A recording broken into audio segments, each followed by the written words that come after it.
ଆଜି କ'ଣ ରୋଷେଇ କରୁଛୁ? ଆଜିର ରୋଷେଇ ହେଉଛି କଙ୍କଡ଼ା। ଦେଖୁନ କେମିତି ଗରମ ପାଣି ପଡ଼ିକିରି ଖେଳୁଛନ୍ତି। ଆଉ ଗୋଟେ ଚାଲିକି ପଳେଇଲା। ଦେଖ ଦେଖ ଦିଟା ଚାଲିକି ପଳେଇଲା, ଆଉ ଗୋଟେ ଭିତରେ ପଶିଯାଇଛି, ଆଉ ଗୋଟେ ଧରିଲା।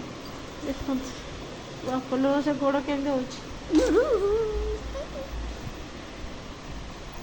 ବର୍ତ୍ତମାନ ପାଇଁ କଙ୍କଡ଼ା ଭଲସେ ସିଝିଯିବ। ସିଝିଗଲା ପରେ କଙ୍କଡ଼ାକୁ ବର୍ତ୍ତମାନ ପାଇଁ ଛଡ଼େଇବା ପାଇଁ ବସିଗଲି। କଙ୍କଡ଼ା ଗୁଡ଼ା ଭଲସେ ଛଡ଼େଇଦେବି ପରିଷ୍କାର କରିକିରି। ଆପଣମାନେ କେମିତି କଙ୍କଡ଼ା ଛଡ଼ାନ୍ତି କହିବେ? ଏବେ ଦେଖନ୍ତୁ ମୋ ମମି ଏବେ କଙ୍କଡ଼ା ଛଡ଼ଉଛି। ଏବେ କଙ୍କଡ଼ା ସଇଲା ଛଡ଼ା ହବା।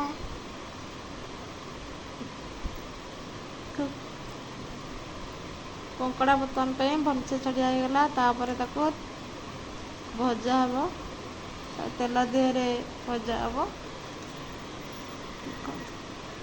କଙ୍କଡ଼ା ଭଲସେ ଭାଜି ହେଇଗଲା। ତାପରେ ଆଳୁକୁ ଭାଜିଦେବା, କିନ୍ତୁ ବହୁତ କମ୍ ତେଲରେ ଆପଣମାନେ ଭାଜିବେ, କିନ୍ତୁ ମୁଁ ବହୁତ କମ୍ ତେଲ ୟୁଜ୍ କରେ।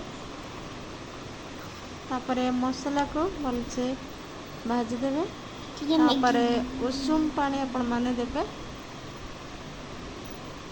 ତାପରେ ତାକୁ ଘାଣ୍ଟି ଦେବେ। ତାପରେ କଙ୍କଡ଼ା ଆଳୁ ପକେଇଦେବେ। ତାକୁ ଟିକେ ଘାଣ୍ଟି ଦେବେ ଭଲ ଭାବରେ। କଷିଗଲା ପରେ ତାକୁ ଘୋଡ଼ାଇ ଦେବେ କିଛି ସମୟ ପାଇଁ। ପୁଣି ଟିକେ ପାଣି ପକେଇଦେବେ। ପୁଣି ତାକୁ ଘାଣ୍ଟି ଦେବେ। ଘାଣ୍ଟି ସାରିଲା ପରେ ଟିକେ ତାକୁ ଫୁଟିବା ପାଇଁ ଛାଡ଼ିଦେବେ। ଟିକେ 5-10 ମିନିଟ୍ ଫୁଟିଗଲା ପରେ ତାକୁ ବର୍ତ୍ତମାନ ଓହ୍ଲେଇକି ଆଣିଦେବେ। ଦେଖନ୍ତୁ ଆମ କଙ୍କଡ଼ା ଝୋଳ ବର୍ତ୍ତମାନ ପାଇଁ ରେଡ଼ି ହେଇଗଲା। ଆପଣମାନଙ୍କୁ କଙ୍କଡ଼ା ଝୋଳ କେମିତି ଲାଗୁଛି କମେଣ୍ଟ ବକ୍ସରେ କମେଣ୍ଟ କରି କହିବେ।